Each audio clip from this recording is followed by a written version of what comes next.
Avatar 3 is set to hit theaters on December 19th, 2025, which means we're just a few months away from director James Cameron returning us to Pandora. After multiple delays, the film is now in hectic post-production, with new footage already being screened at industry events like CinemaCon. What other updates have we gotten so far? Here's everything we know so far. The plot for Avatar Fire and Ash centers on Jake and Neytiri's family as they grapple with grief following the death of their son, Neytiri, in the Way of Water.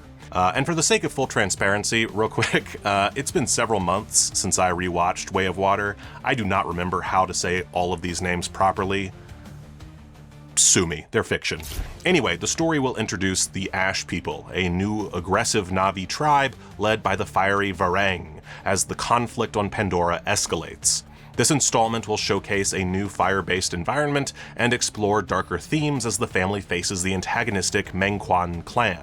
As far as that aforementioned environment goes, we've only seen a few pieces of concept art so far, showcasing the volcanic regions our heroes are primed to explore. We know that this film will continue story threads first introduced in Avatar: The Way of Water, particularly the complex relationship between Colonel Quaritch, now in a Na'vi recombinant body, and Jake's family. This seems like it will focus primarily on Quaritch's son Spider, who has what we'll call a complicated relationship with his father.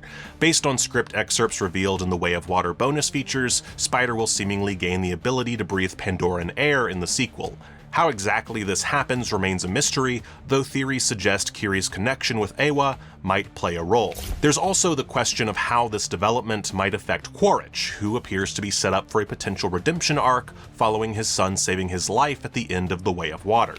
Why so blue? Script excerpts once again suggest he may form some sort of alliance with Jake, which tracks given the aforementioned complex relationship between Quaritch and our central family unit. The script reveals at least one significant scene between Kiri and her grandmother Moat, played by CCH Pounder. The scene showcases Kiri's frustrations at not being able to connect to Eywa, the Great Mother.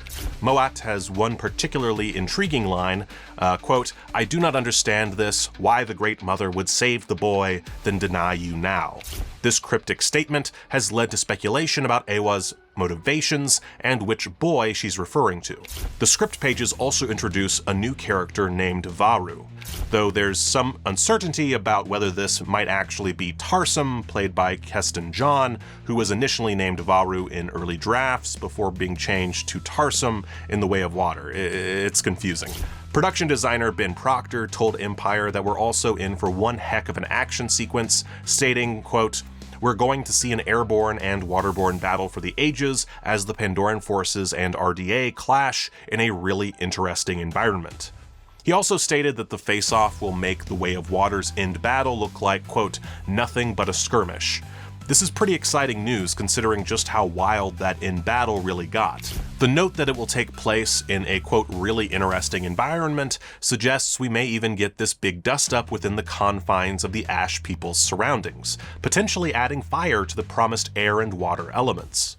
Oh, and of course, I'd be remiss to not mention the trailer shown at CinemaCon, which was introduced by Zoe Saldana, who explained that, quote, "the Wind Traders are a peaceful, nomadic, air-traveling clan, and the Ash People are former Na'vi who have forsaken Eywa."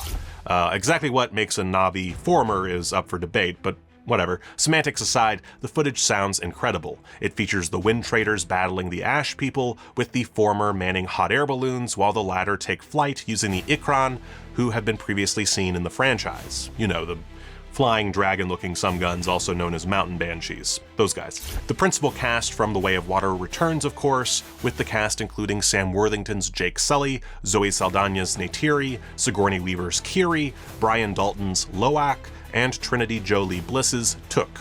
Kiri and Loak are expected to have much larger roles this time around, with Loak taking over from Jake as the narrator of Avatar 3, reportedly. Cameron has indicated that subsequent films will each have their own narrator, suggesting the theme of family will be central to the franchise's future. Jack Champion returns as Spider, while Stephen Lang reprises his role as the complex Colonel Quaritch. Lang at one point joked about his extensive filming commitment, saying, "By God, I've shot enough," while remaining open to returning to New Zealand for additional shooting if needed, because he's a real homie that way. Proper G. Joel David Moore's Dr. Norm Spellman returns after a smaller role in the second film, as does Giovanni Ribisi as Parker Selfridge.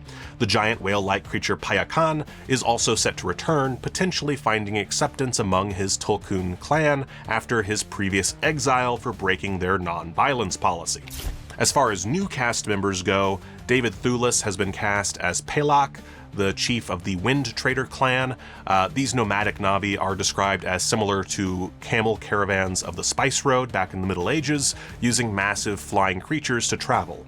Costume designer Deborah L. Scott describes them as, quote, upbeat, happy, colorful, bringing a circus-like excitement to the film. The most significant new addition is Una Chaplin as Varang, leader of the Ash people. Unlike the peaceful Wind Traders, the Ash clan represents a villainous force, though the extent of their antagonism remains unclear. Chaplin, granddaughter of Charlie Chaplin and known for her roles in Game of Thrones and Sherlock, has been confirmed as a franchise mainstay, appearing in the next 3 Avatar films. So, you know, don't expect her to kick the bucket too soon. The Fire Clan reportedly lives in or around volcanic regions of Pandora, areas we haven't yet explored.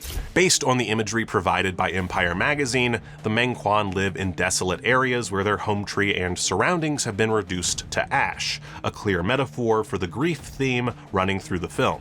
James Cameron has been effusive about the third installment, calling it pretty heart-wrenching in a good way, and noting that feedback has been definitely the most emotional of the series. He's gone so far as to declare Fire and Ash the best Avatar film yet, though whether that assessment holds true, of course, remains to be seen. In a notable stance against artificial intelligence in filmmaking, Cameron has chosen to include a statement at the beginning of the film declaring that, quote, no generative AI was used in the making of this movie. This title card will reportedly appear after the 20th Century and Lightstorm logos. This is an interesting stance, primarily because Cameron has also stated that he would like to use AI to, quote, cut the cost of the filmmaking process, albeit without sacrificing jobs. Avatar Fire and Ash's runtime is expected to exceed the previous installment at approximately 3 hours and 12 minutes, making it the longest film in the franchise so far. With the film currently in post-production and footage already being shown at industry events, Fire and Ash appears to be on track for its December 19th, 2025 release date. With Avatar 4 scheduled for December 21st, 2029, and Avatar 5 for December 19th, 2031, Fire and Ash represents the middle chapter of Cameron's ambitious 5-film saga. The potentially final Avatar movie will premiere 22 years after the original 2009 film, marking it as one of the longest-running film franchises in cinema history. As we approach the December release date, Avatar Fire and Ash promises to deliver both spectacular visual storytelling and dizzying emotional heights, exploring themes of grief, family, and conflict. It promises to really be something special. And long. Like really, really long. We're getting into Jacques Rivette territory, and I am oddly excited for that journey. But how about you? Are you pumped for more blue alien shenanigans, or has the Avatar franchise already petered out for you? Perhaps you never liked it to begin with, and you just watched this video because it was something to do while you poop at work. Whatever the case may be, please let me know in the comments, and until next time, thank you for watching ScreenRant.